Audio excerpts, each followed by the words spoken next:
F&O की पाठशाला में आपका स्वागत है। मैं हूं मानसी दवे और वायदा बाजार की एबीसीडी हमें सिखा रहे हैं जी बिजनेस के मैनेजिंग एडिटर अनिल सिंघवी जी। अनिल जी, पिछली क्लास में हेजिंग हमने समझ ली, ऑप्शंस में हेजिंग कैसे होती है वो समझ ली, फ्यूचर्स में कैसे होती है वो भी समझ ली, और पुट ऑप्शन में हेजिंग किस तरह से की जाए, लेकिन फिर कॉल ऑप्शन में हेजिंग किस तरह से की जाए ये बचा है। देखिए, एक चीज मैं आपको फिर से याद दिला दूं जी। ऑप्शन के जरिए आप तेजी और मंदी दोनों की पोजीशन बना सकते हैं। राइट। तेजी की पोजीशन बनानी है तो आप कॉल ऑप्शन खरीद लीजिए जी, या पुट ऑप्शन बेच दीजिए। मंदी की पोजीशन बनानी है तो पुट ऑप्शन खरीद लीजिए या कॉल ऑप्शन बेच दीजिए। हेजिंग में आप क्या करते हैं? आमतौर पर मंदी की पोजीशन बनाते हैं क्योंकि आपका इन्वेस्टमेंट ऑलरेडी पोर्टफोलियो या शेयर में हुआ पड़ा है जी, उसके सामने आप हेजिंग कर रहे हैं। तो एक तरीका हमने बता दिया कि पुट ऑप्शन खरीद लीजिए, आपकी हेजिंग हो जाएगी। दूसरा ऑप्शन कॉल ऑप्शन का भी तो है जी। जब आप कॉल ऑप्शन बेचकर मंदी की पोजीशन बना सकते हैं तो दूसरा तरीका हेजिंग करने का वो भी है। वही एग्जांपल फिर से दे देता हूं आपको। रिलायंस, ठीक है, 1000 शेयर आपके पोर्टफोलियो में है, ठीक है, आपको बेचने नहीं है, लेकिन आपको लगता है कि अगर दाम नीचे गया कुछ है तो मुझे थोड़ा बेनिफिट मिल जाए, जी, तो आप क्या कर सकते हैं? एक कॉल ऑप्शन बेच सकते हैं। ठीक है, ठीक है। कैसे? 1100 रुपए का भाव चल रहा है, आपको लगे तो 1100 का कॉल ऑप्शन बेच दीजिए, शायद 50 रुपए में बिक जाएगा, या 1150 का कोई कॉल ऑप्शन, 1125 का, जो भी आपको लगता है ऊपर की प्राइस का कोई भी एक कॉल ऑप्शन बेच सकते हैं। कॉल ऑप्शन बेचने में आपको मुनाफा कब होगा? जब शेयर का दाम गिरेगा। ठीक है, शेयर का दाम गिरेगा तो आपके पोर्टफोलियो में जो शेयर है उनका दाम भी गिरेगा। हाँ। लेकिन आपको फायदा क्या होगा? प्रीमियम का। जो प्रीमियम आपको आ रही है उतना फायदा होगा। जी, करेक्ट। इसमें यह जरूरी नहीं कि आपको पूरा का पूरा बेनिफिट मिल जाए। मानसी, इसमें फर्क समझिएगा। पुट ऑप्शन जब आप खरीदते हैं तो आपने एक प्रीमियम दे दी।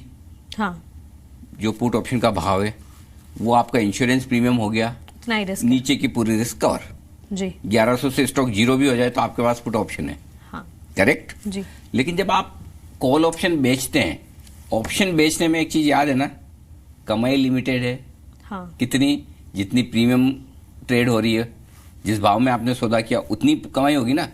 तो अगर आपको लगता है कि मुझे छोटे मुनाफे से भी संतुष्टि है और इसलिए मैं कॉल ऑप्शन बेचकर भी हेज करना चाहता हूं तो कर सकते हैं, जी, कोई दिक्कत नहीं।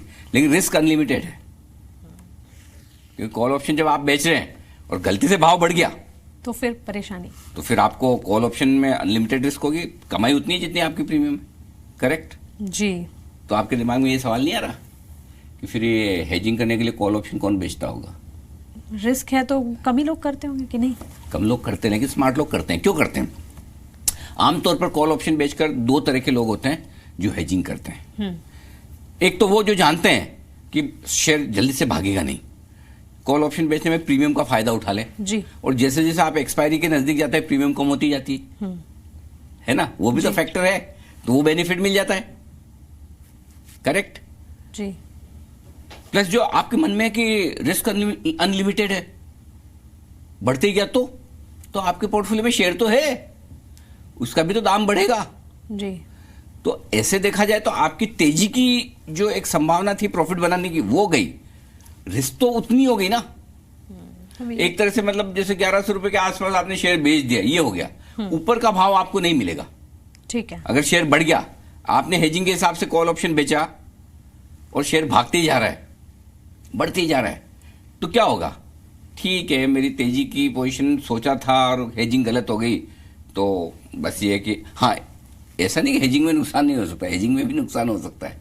देखिए, स्टॉक मार्केट में हर जगह नुकसान हो सकता है, पैर रखते ही कहीं वो भी। मेरे दिमाग में ये बात थी कि चलिए मुनाफा हो, ऐसा ने बोला मुनाफा नहीं होगा, ऐसा होता है कि आपका नुकसान बच सकता है, लेकिन नुकसान हो भी सकता हो है। भी सकता है, लेकिन सामने आपके पास शेयर पड़ा है तो शेयर का दाम भी बढ़ेगा। कॉल ऑप्शन में अगर आपने जो कॉल बेचा है, ऑप्शन बेचा, तो उसका भी दाम बढ़ेगा, तो आपका एक तरह से प्रॉफिट सेट ऑफ हो जाएगा। जी, दूसरा तरीका जो है हेजिंग करने का, जो आमतौर पर लोग कॉल ऑप्शन क्यों बेचते हैं, कई बार ऐसे स्टॉक होते बड़े सुस्त होते हैं।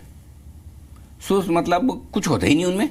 अच्छा, पूरी सीरीज में ऐसे 2% हो, जैसे मैं आपको एग्जांपल दूं, कोई एनटीपीसी, हाँ, कोई पावर ग्रिड, कोई कोल इंडिया, ये ऐसे शेयर हैं साल में ना 2 महीने हिलते हैं बस, बाकी नींद में रहते हैं। अब आपने ले तो लिए और आपको लगता है कि अरे ये कुछ होता तो है नहीं इन शेयरों में, क्यों ना थोड़ा मैं ऊपर का कॉल ऑप्शन बेच दूं। अगर किसी दिन गलती से शेयर चल गया, जैसे आज भाव है, कोल इंडिया का भाव है समझो 300 रुपये, ठीक है, आपको पता है ये जाता ही नहीं, नीचे गया तो 250 रुपये, ऊपर आया तो 325 रुपये। हाँ। एक काम करता हूँ, जैसे ही सीरीज की शुरुआत हुई 325 रुपये का एक कॉल ऑप्शन बेच दिया, 20-25 रुपये में बिक गया, ठीक है, 15 रुपये में जो भी आया 4-5% की प्रीमियम बन गई। अगर 325 के पार निकल जाएगा तो कोई बात नहीं, मेरे पास शेयर पड़ा है, डिलीवरी छोड़ देंगे, उसका भाव बढ़ ही रहा है। हाँ, तो 325-330 में मैं बेचने को वैसे भी तैयार हूं मेरे शेयर को, तो क्यों ना मैं कॉल ऑप्शन बेच दूं। अगर बढ़ गया तो कोई बात नहीं, शेयर चले जाएगा, नहीं बढ़ा तो जो प्रीमियम आ रही है वो मंथ के एंड में मेरे अकाउंट में प्रीमियम आ गई। इसलिए कई सारे सुस्त शेयरों में भी लोग है ना कॉल ऑप्शन बेच के हेजिंग कर लेते हैं। तो कुछ ज्यादा ही समझदार लोग इसमें पड़ते हैं, ऐसा कह सकते हैं। समझदारी चाहिए। देखिए एक चीज बहुत क्लियर है, ये तुक्के वाला काम नहीं है, बिल्कुल नहीं है। क्यों? एक तो देखिए आमतौर पर लॉट साइज 10 लाख रुपए की है, हाँ, जिसे भी कहीं थोड़ा कोई 8 लाख का हो सकता है, कोई 12-15 लाख का हो सकता है, लेकिन आमतौर पर 10 लाख रुपए के आसपास की। तो हेजिंग का मतलब क्या है? हेजिंग का मतलब स्पेकुलेशन नहीं, हेजिंग का मतलब आपके अकाउंट में शेयर होना जरूरी है, आपके पास शेयर हैं उसी के सामने करें। तो 10 लाख रुपए का कोई एक स्टॉक किसी आलतू फालतू आदमी के पास तो होगा नहीं, नहीं, बिल्कुल ही नहीं, मेरे पास भी नहीं है। तो बहुत कम लोगों के पास ऐसे शेयर मिलेंगे आपको कि कोई एक रिलायंस या कोई एक सिप्ला या कोई एक HDFC बैंक 10 लाख रुपए जितना हो, उसके सामने आप हेजिंग करो। तो ये बड़े लोगों का काम है हेजिंग करना, छोटे ट्रेडरों का काम नहीं है। ठीक है, लेकिन एक सवाल है मेरे दिमाग में कि मैं तो अनलिमिटेड रिस्क में हूँ कॉल बेचकर, तो फिर अगर तेजी आ गई तो फिर?